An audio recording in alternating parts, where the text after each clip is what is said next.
반갑습니다. 지금부터 여러분들과 손자병법을 토파해 볼 청호 태권도장의 신성한 관장입니다. 손자병법을 같이 공부할 시간을 갖게 됐는데 이 손자병법에 대해서는 많이들 들어보셨을 겁니다. 손자병법에 관해서 들어는 봤는데 실제로 그 내용이 뭐지 하면 주로 아는 것은 지피지기면 백전백승이다 정도입니다. 그런데 엄밀히 따지면 그것은 정확한 손자병법의 원문은 아닙니다. 지피지기면 백전백승이란 말은 손자병법에 나와 있지 않습니다. 통상적으로 들어본 정도의 말입니다. 그리고 어떤 일을 할 때 뭔가 승산이 있다는 말을 들어보셨을 것입니다. 이 승산이란 말도 손자병법에 나오는 말입니다. 승산이라는 것은 이길 승에 계산할 산입니다. 어떤 일을 하는 데 있어서 따져보니 이길 수 있겠다는 것입니다. 손자병법에 이런 말이 나옵니다. 승산이 없으면 싸우지를 마라. 이길 것 같지 않으면 아예 싸움 자체를 하지 말라는 것입니다. 싸워서 이길 수 있다고 판단이 될 때 싸움을 하라는 것입니다. 이런 내용이 손자병법의 주된 내용입니다. 인간사 모든 것이 곧 싸움입니다. 사람이 산다는 것 자체가 전쟁인 것입니다. 태권도에 있어서도 조직관리, 태권도장 운영, 태권도계 핵심 임원의 처신 등이 전쟁입니다. 따라서 태권도 관련 조직과 도장 운영을 잘 하기 위해서 어떻게 해야 하는지에 대해 손자병법 원문을 토대로 강론을 합니다. 손자는 지금으로부터 2500년 전 사람입니다. 2500년 전에 살았던 손자가 만든 병법책을 손자병법이라고 하는데 그 책에서 바라봤을 때 손자가 요즘 시대에 다시 태어난다면 아마 이런 문제를 제기했을 것 같습니다. 우리나라 경제라는 것이 대기업 중심의 경제체제인데 대기업을 해체하라고 손자는 아마 선언적으로 얘기를 했을 것입니다. 재벌을 해체하라고 하는 문제 제기를 했을 것이란 주장에 대해 의아해할 것입니다. 왜 우리나라 경제 개발의 주역인 재벌을 해체하라고 하는지 매우 궁금할 것입니다. 손자가 바라보는 시각에서 이 시대의 재벌 해체론에 대해서 설명을 해야만 왜 그런 생각을 갖고 손자병법을 주장했는지 조금 이해가 될 것입니다.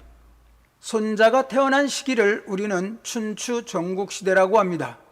아시겠지만 춘추라고 하는 공자가 쓴 역사책과 전국책이라고 하는 유향이 중국 역사를 편집한 책이 있습니다. 그 이름을 따서 춘추 전국시대라고 하는데 춘추 전국시대를 마감하고 진나라가 중국을 통일합니다. 진나라가 중국을 통일하기 이전 춘추시대와 전국시대의 교체기, 즉 춘추 말과 전국시대 초기에 살았던 손자라고 하는 사람이 쓴 손자병법에 의하면 재벌은 해체하라는 것입니다. 손자가 주장하는 재벌 해체론을 이해하기 위해서는 손자가 살았던 당시 시대적 배경에 대해서 이해를 할 필요가 있습니다. 춘추 전국시대라고 하는 손자가 살았던 시절을 규명하면 다음과 같습니다. 춘추 전국시대가 시작된 것은 주나라 황실의 분리에서부터 시작이 됩니다. 주나라라고 하는 강력한 천자의 나라가 있었는데 그 천자의 나라에 소속된 많은 제후국들이 나름대로의 자기 독립을 주장하고 자기들 영역을 확보해 상대국과 갈등하고 하는 시기, 즉 주나라 천자의 권력에 대항해서 나름대로의 독립을 주장한 제후국들이 약 170여 개 국으로 쪼개지기 시작한 시대가 춘추시대입니다. 그리고 이 170여 개국이 7에서 10개 나라로 정리되는 시기가 전국시대입니다. 급격한 사회 변동이 있었던 시대인 것입니다. 이 시대의 특징을 몇 가지로 정리하면 첫째로 손자가 살았던 시대에는 천자의 지위가 굉장히 낮아지던 시대였습니다. 시대적 배경을 좀 더 부연하면 중국이라는 나라는 은나라를 주나라가 극복하고 혁명을 해 새로운 왕조를 세웁니다. 주나라는 은나라를 극복하고 자신의 새로운 바운더리를 갖고 중국을 통치하게 됐는데 중앙에서 저 변방까지를 통치한다는 것이 쉽지 않은 일이지 않습니까? 아무래도 중앙에서 멀리 있는 곳은 통치하기가 굉장히 힘들었을 것입니다. 만약에 여러분들이 조선을 건국했다고 치면 아마도 중앙에서 전라도, 경상도, 제주도 등 중앙으로부터 멀리 떨어져 있는 곳은 통제가 잘 안 될 것입니다. 그래서 통제를 용이하게 하기 위해서 대리 통치를 시켜야 되는데, 대리 통치를 할 때 자기가 가장 믿을 사람을 세울 것입니다. 즉 그 나라의 봉에서 대리 통치를 하는데 이것을 봉건제라고 하는 것입니다. 통신 기술도 발달이 안 되고 먼 곳을 오고 갈 교통수단도 없던 때이기에 자신이 나라를 다 통치하고 싶지만 힘이 그곳까지 미치지 못하니 자신과 가장 가까운 사람을 그곳에 봉에 세워놓고는 자신의 의도대로 움직여 주기를 바라는 것이 바로 봉건제인 것입니다. 그런 봉건제를 기초로 해 세워진 나라가 바로 주나라라고 하는 나라인 것입니다. 그런데 봉건제가 잘 유지되던 주나라 건국 초기에는 굉장히 안정된 사회적 기반을 갖고 있었습니다. 적어도 중앙에 있는 천자가 저 동쪽 지방의 제나라, 남쪽 지방의 초나라, 쪽의 연나라, 이런 나라들을 대리 통치를 하면서 그 나라의 봉한 제후들을 자신의 측근을 봉했던 것입니다. 여러분 같으면 누구를 봉하겠습니까? 나와 가장 가까운 사람을 봉건 제후로 봉할 것입니다. 그래서 자신과 가장 가까운 사람을 보내게 되는데, 나와 가장 가까운 사람이 누구입니까? 결국은 자신과 피를 나눈 사람이 가장 가까운 것일 것입니다. 요즘도 마찬가지입니다. 재벌들도 회사를 세워 성공하면 계열회사를 만들지 않습니까? 그리고 첫째에게는 자동차 회사를, 둘째에게는 무슨 중공업 회사를 주지 않습니까? 여러분 같으면 안 그러겠습니까? 회사를 세워서 계열 회사가 몇 개가 있다면 그 회사를 여러분 핏줄한테 안 주겠습니까? 당연한 이치란 말입니다. 주나라 천자도 자기가 세운 나라를 대리 통치할 지방의 변방 국가들에게 봉한 제후를 자기의 가장 가까운 인척들로 채운 것입니다. 그런데 문제는 그 인척들이 처음 봉해졌을 때는 상당히 천자의 말에 복종을 합니다. 재벌회사 회장이 살아있을 때는 계열회사 사장들이 복종을 합니다. 그러나 시간이 흐르면 처음과 같지 않아집니다. 혈맹이라는 거 있지 않습니까? 피로 맺은 맹세는 어떻게 되나요? 시간이 지나면 흐려지게 돼 있습니다. 혈맹이란 말도 이런 상황에서 나왔는데, 인척끼리 해먹는데 결국은 아들의 아들대로 내려가면, 즉 저 동쪽에 있는 나라하고 서쪽에 있는 나라하고 별 관계가 없는 것이 됩니다. 따져보면 우리 아버지 몇 대조 할아버지의 모 동생의 7대 후손이니까 대체 몇 촌인 것인지 가늠하기도 힘들어집니다. 굉장히 먼 친척이 되어버리는 것입니다. A라고 하는 나라와 B라고 하는 나라는 시간이 가면 갈수록 피가 묽어짐으로 인해서 서로 연관 관계가 떨어지는 것입니다. 또한 멀리 떨어져 있어도 주나라의 천재가 힘만 있으면 얼마든지 통제는 됩니다. 문제는 천재의 힘이 약해지는 것이 문제인 것입니다. 너희들은 원래 혈맹이니까, 원래 핏줄을 따져보면 같으니까 싸우지 마라. 싸우면 내가 혼낸다고 할 수 있는 것입니다. 하지만 천재의 힘이 떨어졌을 때는 문제가 발생합니다. 천재의 힘이 떨어지면 아무도 통제할 수 없는 통제불능의 상태에 빠지는 것입니다.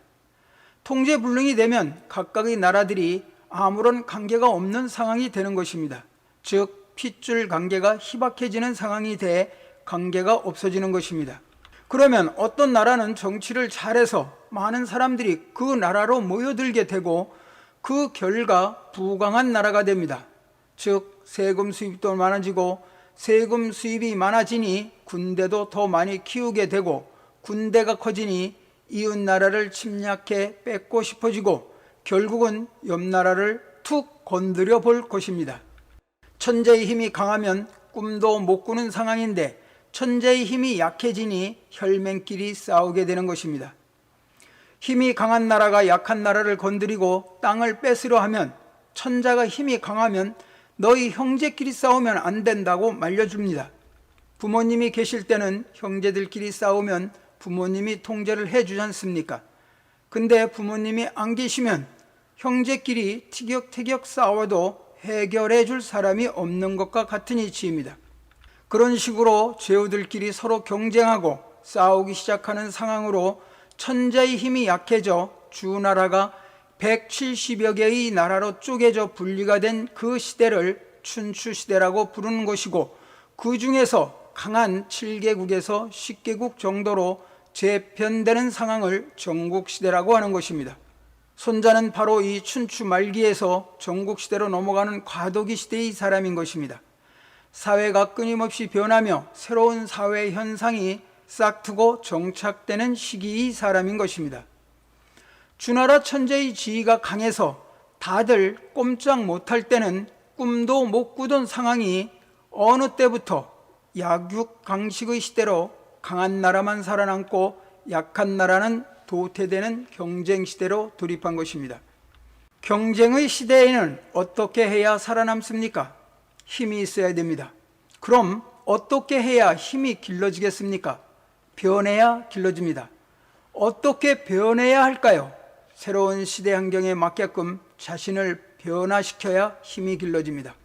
새로운 시대 환경에 자신을 변화시키는데 어떤 방법으로 변화시키느냐, 그 변화시키는 방법에 대해서 새로운 사고의 틀을 낸 사람이 손자라는 사람이고, 그 사람이 쓴 책이 손자병법인 것입니다.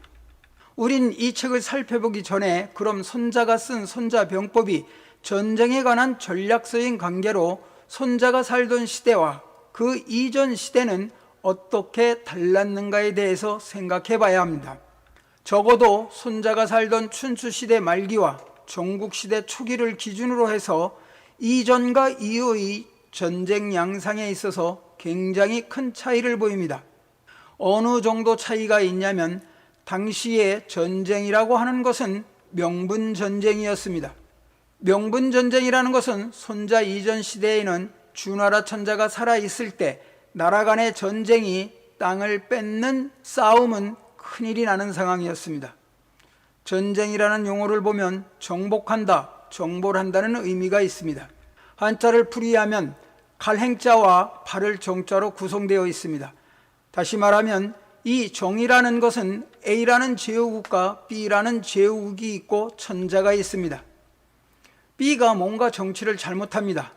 즉 천자가 만들어 놓은 룰을 어겼습니다. 그랬을 때 천자가 다른 제후들을 소집해서 저 B나라가 그야말로 잘못된 패도 정치를 지금 하고 있으니 우리가 가서 바로 잡아주고 돌아온다는 의미가 있는 것입니다. 이 정이라는 것에 대해 더 부연 설명을 하면, 패도 정치를 하는 나라를 바로잡기 위해 전쟁을 해 바로잡고 다시 돌아와야 하는데 안 돌아오는 경우도 많습니다. 대표적인 것이 미국이 아프가니스탄에서 전쟁을 하고 이겼으면 돌아와야 하는데 중앙아시아의 패권을 잡기 위해 전초기지를 만들고 눌러 앉았단 말입니다. 천자가 살아있는 주나라 봉건제 체제의 전쟁룰에 의하면 돌아와야 되는데 거기에 그냥 눌러 앉았습니다. 그런 의미에서 보면 아프가니스탄 전쟁은 명분 있는 전쟁이라 할 수 없는 것으로 정이란 말을 쓰지 않고 손톱조쟁이란 말을 씁니다. 그 당시에는 전쟁이 명분 있는 전쟁이냐 아니면 명분이 아니라 땅을 뺏기 위한 전쟁이냐에 따라 표현을 달리했습니다.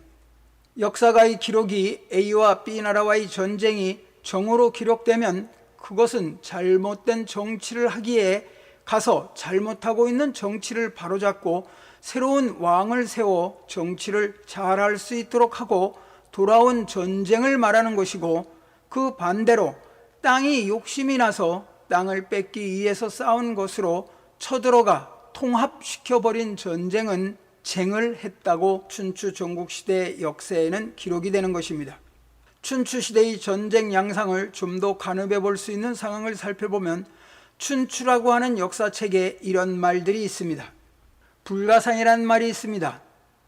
어느 나라가 갈등을 해소하고자 전쟁을 하러 갔는데 전쟁을 하러 간 나라의 왕이 죽으면 공격하지 않고 돌아간다는 의미입니다.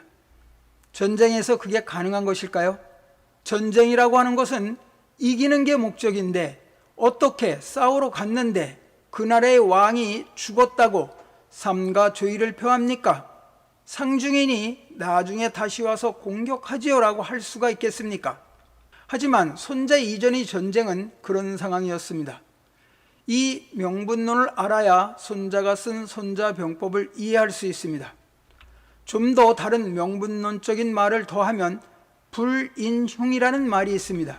불인흉이라는 것은 전쟁을 하러 갔는데 전쟁 당사국에 흉년이 들거나 큰 재앙이 난 겁니다. 공격을 하러 갔는데 그 나라에 흉년이 들어 다 굶어 죽게 될 상황인 것입니다. 흉년이 들었는데 이렇게 쳐들어와 공격까지 하면 얼마나 힘듭니까? 돌아갔다가 풍년이 들 때 다시 오겠습니다. 손자 이전의 전쟁이 이랬던 것입니다.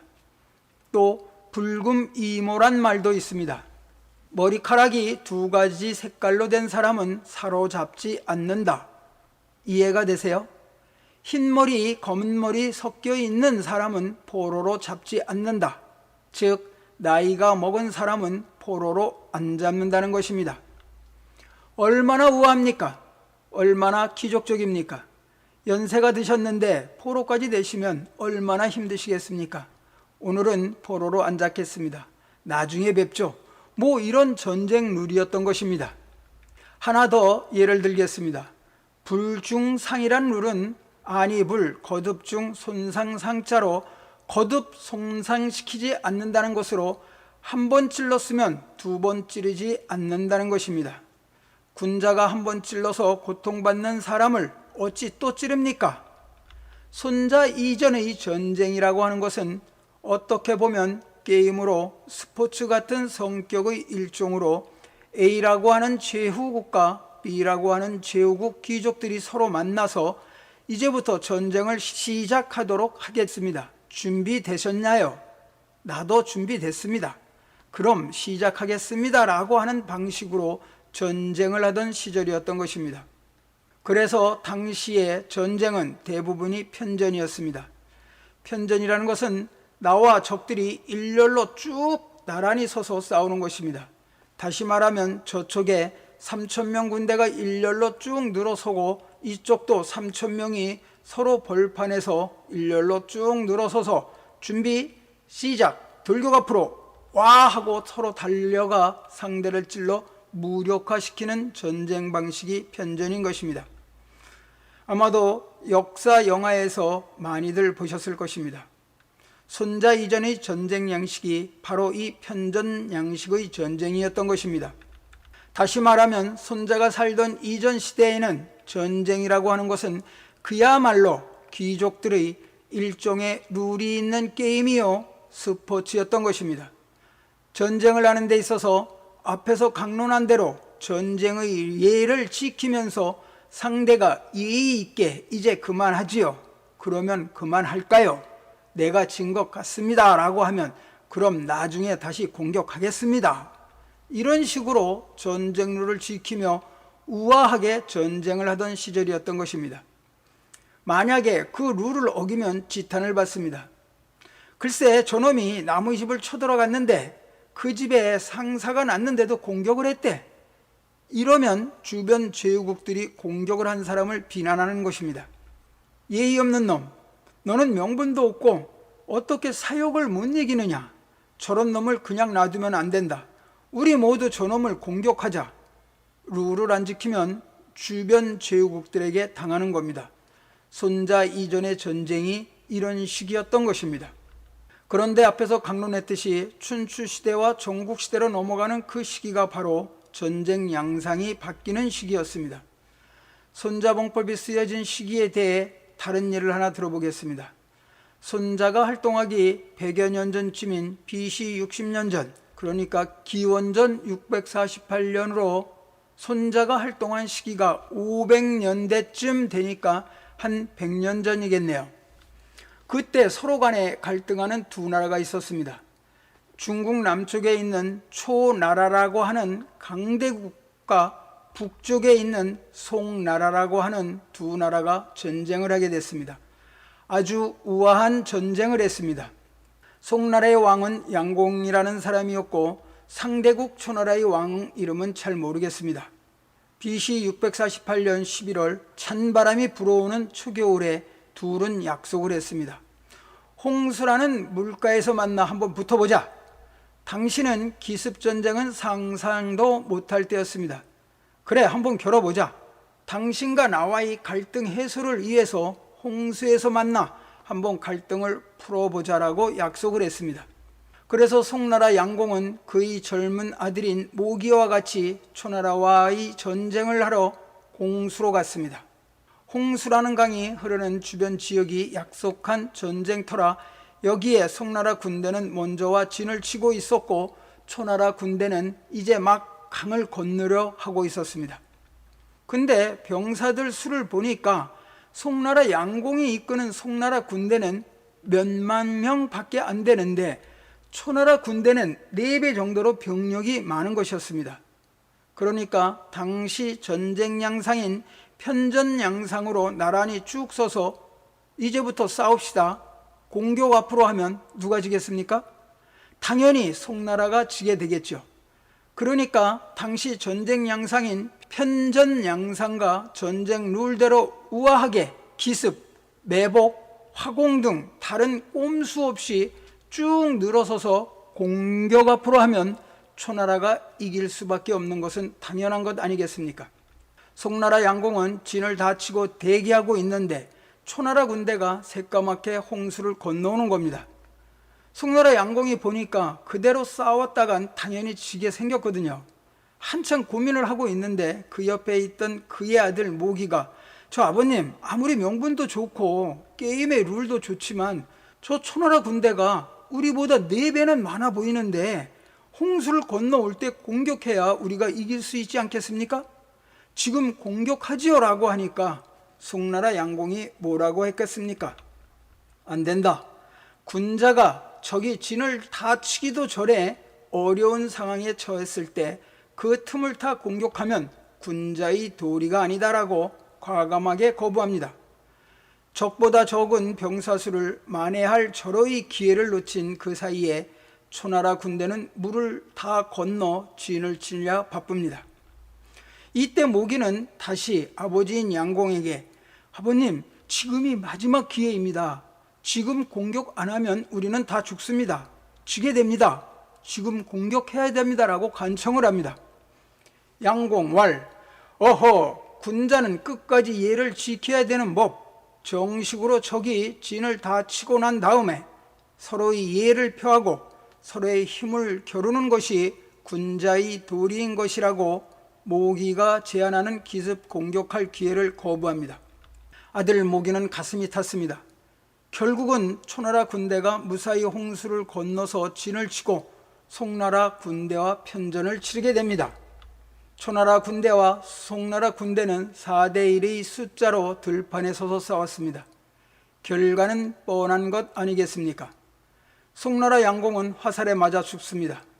송나라 양공을 따르던 송나라 군대는 몰살을 당했습니다. 참 명분 있는 분입니다. 얼마나 명분이 있습니까? 나를 따르라. 정말 명분 있게 싸우다가 전부 몰살 당했는데 정말 명분 있는 전쟁을 한 것입니다. 훗날 사람들이 그랬습니다. 송나라 양공은 대단한 사람이야. 정말로 적이 위태로움에 처했을 때 공격 안 하고 끝까지 진영을 갖출 때까지 기다렸다가 예로서 다가가 예로서 싸우다 죽은 사람이야. 얼마나 훌륭한 사람인가라고 다들 칭찬했을 것 같습니까? 고사성어에 송량지인이라고 하는 고사가 나옵니다. 송나라의 양공은 정말 휴머니스트야. 송나라의 양공은 군자야. 이것이 칭찬하는 말 같습니까? 비꼬는 말 같습니까? 자신의 처지도 모르면서 베푸는 것을 가리켜 세상 사람들은 송량지인이라고 부르며 비웃는 것입니다. 세상에 자기 군대 몇만 명이 다 몰살 당할 상황인데 무슨 폼을 잡고 무슨 명분을 찾고 장렬하게 전사를 합니까? 자기 혼자만 죽으면 괜찮습니다. 죄 없는 사람들은 왜 같이 죽어야 합니까? 기업 총수가 혼자 망하면 괜찮죠. 왜 수만 명씩 그 기업에 딸린 사람들이 왜 같이 죽어야 합니까? 혼자의 영웅주의적 행동 때문에 파업이 돼 직장을 잃고 갈 곳이 없어 그에 딸린 수십만 명의 가족들이 궁핍하게 지내야 되는가 말입니다. 명분이요, 있을 땐 좋습니다. 하지만 그것은 자기 혼자일 때의 명분입니다. 자신에게 딸린 수없이 많은 사람들이 있는데 그 사람들을 다 죽이면서 나는 장렬했노라, 나는 휴머니스트라고 하는 것은 송나라 양공의 휴머니즘입니다. 손자 같으면 어떻게 했을 것 같습니까? 그러한 시대적 상황 속에 있는 춘추 말기에서 전국시대 초기로 그 가도기에 손자라는 사람이 나타난 것입니다. 아무리 명분도 좋고 아무리 예의도 좋지만 손자의 첫 번째 주장은 손자병법 시계편 맨 첫 번째에 나오는 말입니다. 전쟁이라고 하는 것은 국지대사라, 사람이 죽고 사는 것이다. 국가가 존재하느냐 망하느냐 하는 갈림길에 나라가 처하는 것이 전쟁이다. 여기에 무슨 명분을 찾고 무슨 폼을 잡느냔 말입니다. 폼생 폼사 좋습니다. 폼에 살고 폼에 죽는 거 좋습니다. 한 개인의 폼생 폼사는 인정해 줄 수 있지만 기업의 총수가, 국가의 지도자가, 조직의 리더가, 한 가정의 가장이 혼자서 폼생 폼사를 한다면 그것은 비난받아야 합니다. 자신의 폼보다는 자기가 그야말로 이끌고 있는 수없이 많은 사람들의 생사를 더 걱정해주는 지도자가 돼야 됩니다. 그래서 손자병법은 정말 새로운 시각으로 그 명분의 시대를 거쳐서 그야말로 새로운 합리의 시대로 넘어가는 방법을 제시한 것입니다. 그 당시 전쟁할 때에는 어떻게 했는지 좀 더 들여다보면 하늘에다 빌고 향불 펴놓고 전쟁을 할까요 말까요 보이지 않는 신비스런 힘에 물어보는 등등, 손자병법에 그런 이야기는 하나도 나오지 않습니다. 점치는 얘기 안 나옵니다. 오직 적을 만나면 적의 허점은 뭐고 실한 점은 뭐고 나의 강한 점은 뭐고 적이 나의 10배가 되면 피해라. 피하는 건 제약이 아닙니다. 괜히 능력이 되지도 않는데 덤벼서 얼굴 다 터지고 난 장렬했노라 하는 것은 손자가 바라보는 제일 하등한 생물의 전쟁 방법입니다. 상황에 맞는 전략을 세우고 그에 따른 전술을 개발하고 상대의 허와시를 밝히고 그 상황에 대응할 수 있는 조직을 만들어서 어떻게 싸울 것인가에 대한 안을 제시하는 것이 손자병법의 주된 내용입니다. 당시 춘추 말기와 전국시대 초기의 시대상인 명분의 시대가 끝나고 실리의 시대가 도래하는, 즉 신비의 시대가 끝나고 현실 시대가 도래하는 그 과정에서 손자가 생각했던 새로운 합리주의적 사고와 실리주의적 사고, 현실주의적 사고는 21세기에 살고 있는 우리에게 많은 점을 시사합니다. 21세기에 사는 지금 아직도 기업 총수, 정치 지도자 중에는 선거 전에 또는 새로운 신상품을 개발하기 전에 어디를 찾아가는 사람들이 있습니다. 아예 몇 명씩 데리고 다닌다고 합니다. 이번에 내가 국회의원에 나가면 당선될까, 낙선할까? 아직도 2500년 전에 손자가 문제 제기한 신비의 세계에서 못 벗어나고 있는 것입니다. 태권도인들은 그런 것은 안 가지요. 뭐 그렇게 해서 마음의 이안을 얻으면 좋겠지만 그런 것은 신비주의 시대였을 때의 일이고 지금은 시대가 변해서 모든 것이 과학적 근거에 의해 움직이고 있는 시대입니다. 그런 시대에 비가 안 온다고 기우제를 지낸다는 것이 타당한가 하는 것입니다.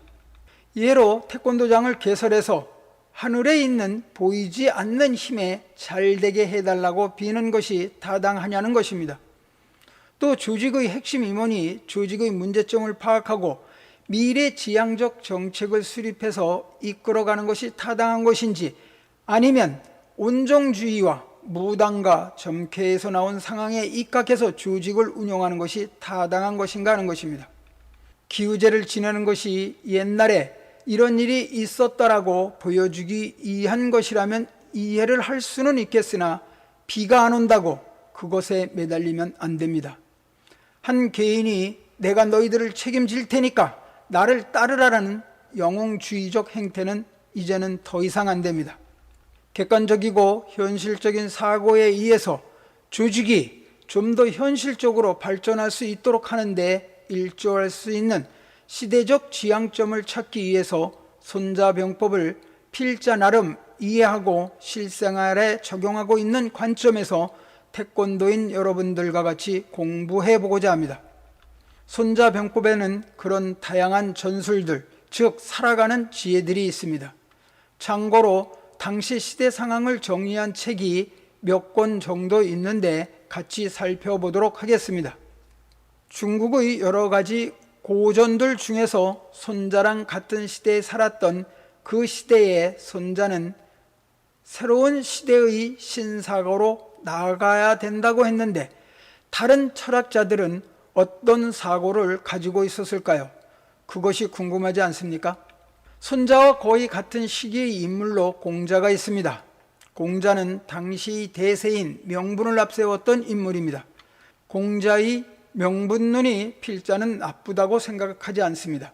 적어도 공자가 주장하는 명분론은 통제가 잘 되고 있을 때는 그것보다 좋은 것은 없다고 생각합니다. 통제가 잘 되어 사회가 안정되게 운영되던 시기에는 합당합니다. 이해되십니까? 천자가 재벌회사 회장이 조직의 핵심 임원이 자신의 의지대로 통제할 수 있어서 어느 한쪽의 회사가 기울면 다른 한쪽을 덜어서 분봉시킬 수 있는 그런 사회 환경이라면 공자의 명분론만큼 좋은 것이 없습니다. 아버지는 아버지라는 자리에서 아버지답게, 자식은 자식 자리에서 자식답게, 신하는 신하 자리에서 신하답게, 군군신신 부부자자, 너무나 훌륭한 명분론이 아니겠습니까? 너무나 훌륭한 예의 문화입니다. 그러나 그 당시 시대에 대한 처방은 아니란 것입니다. 새로운 시대에는 맞지 않는다는 것입니다. 새로운 시대에는 새로운 명분론이 필요한 것입니다. 새로운 시대에는 거기에 맞는 새로운 기조가 중요한 초점이라고 생각합니다. 새 술은 새 부대에 담아야 되는데 지나간 500년 전의 전쟁론으로 돌아가자는 것은 시대착오 적은 것이 아닌가 합니다. 변한 사회적 환경을 이해하지 못하고 과거에 얽매인 사고를 말하는 것입니다. 공자 말고 노자는 아예 한술 더 떠 500년, 1000년 전으로 돌아가자고 하는 것입니다. 1000년 전으로 돌아가면 왕도 없고 신하도 없고 간섭하고 통제하는 사람이 없는 모두가 같은 개인이라는 것입니다. 왕이라고 이런저런 간섭하지 말고 그냥 놔두란 것입니다. 혼자서 농사지어 밥을 먹든 당신이 나한테 간섭하지 말란 것입니다. 그런 1000년 전의 원시 공동체 사회로 돌아가면 이 사회가 행복해질 것이라고 주장하는 것입니다. 노자의 도덕경이라고 하는 책에서 보여주는 그 시대에 대한 처봉전은 간섭하지 말고 내버려 두란 것입니다. 주역도 같은 경우지만 주역의 처방전은 좀 다릅니다. 주역의 처방전은 신비의 세계로 돌아가자는 주장입니다. 주역은 점술책입니다. 점치는 책이라는 것을 부인할 수 없습니다. 주역에서는 국가가 정책을 실행하고 새로운 어떤 정책들을 펼쳐나갈 때 보이지 않는 하늘과 보이지 않는 기운에게 자신이 펼치고자 하는 정책에 대해서 묻는 것입니다. 그것도 나쁘다는 생각은 안 듭니다.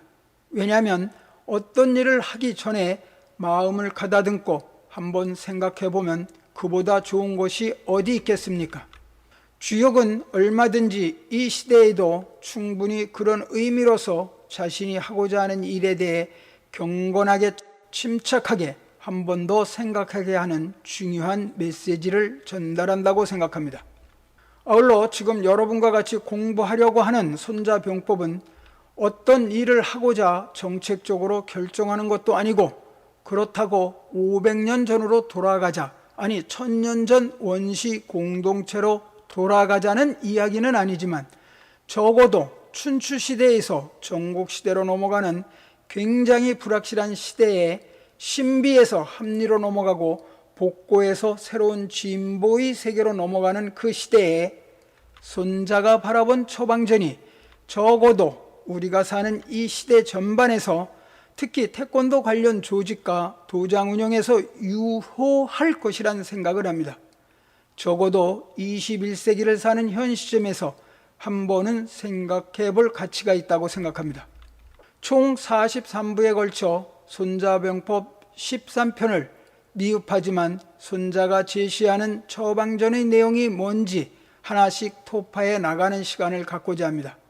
손자병법 첫 번째 강론, 손자가 주장하는 재벌 해체론 강론을 마치도록 하겠습니다.